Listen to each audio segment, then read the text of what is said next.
Sayın Atatan YouTube kanalımızın izleyenleri, Türkmenistan gündemi haber bültenimize hoş geldiniz. Bültenimizdeki haber başlıkları: Güney Kore Ulusal Meclis Başkanı'nın Türkmenistan ziyareti.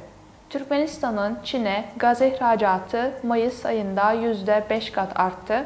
Ve son haberimiz, Türkmenistan Expo 2023 Doha Fuarı düzenlenecek.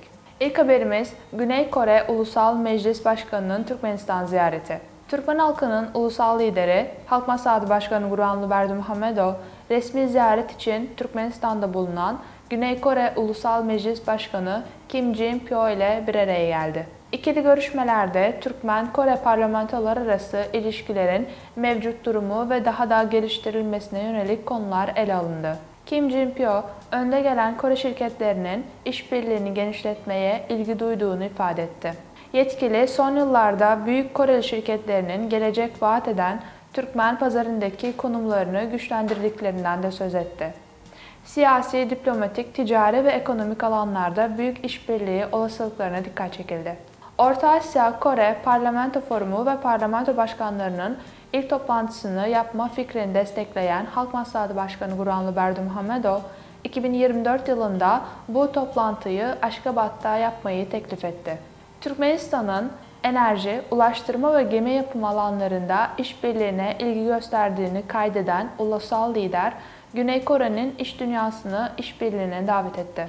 Eğitim ve kültür alanındaki işbirliğine dikkat çeken Halk Maslahatı Başkanı, Türkmenistan'da Korece'yi öğrenmek için ilginin arttığını ifade ederek, 2024 yılında Türkmenistan'ın Güney Kore'nin gençlerinin katılımıyla akıllı şehir inşası konusunda toplumsal girişim forumunu düzenlemeyi önerdi. Halk Maslahatı Başkanı, sağlık alanında çok büyük bir potansiyelin olduğunu belirterek, bu bağlamda Türkmenistan'da geleneksel Kore Tıbbi Merkezi açma olasılığını değerlendirmeyi teklif ettiğini ifade etti.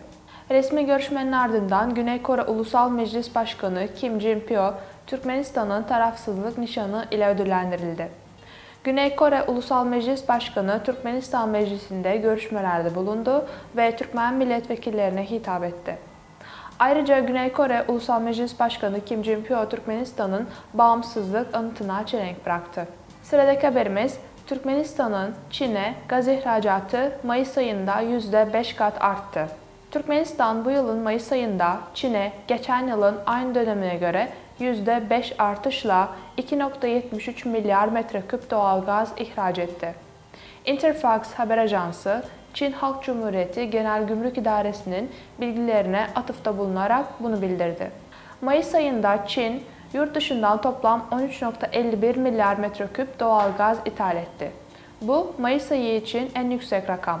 Ona göre koronavirüs kısıtlamalarının kaldırılmasının ardından ülkenin dinamik bir şekilde gelişmesi beklenmekte. Türkmenistan Devlet Başkanı Serdar Berdimuhamedov, bu yıl düzenlenen Orta Asya-Çin zirvesinde Çin'e yönelik enerji sevkiyat hacminin arttırılmasına yönelik çalışmaların sürdürüleceğini belirtmişti.